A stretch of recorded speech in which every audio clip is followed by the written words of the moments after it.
Meto nga babaeng pulis sibat king Santo Tomas Station king menuling medalya king sport taekwondo.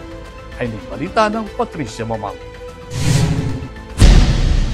Meto nga galal pasibayo para king lalawigan ng Pampanga ing inuli ng patrolwoman Almarie Lingat ibat king Santo Tomas Municipal Police Station kay bat asong kiting gold medal king taekwondo king Philippine Uniformed Services Sports League 2025 aganapan king Camp Aguinaldo, Quezon City. Kapilan pa mo may courtesy visit ya kang Governor Lilianay Pineda bilang pamagkilala king kayang panibayong tagumpi.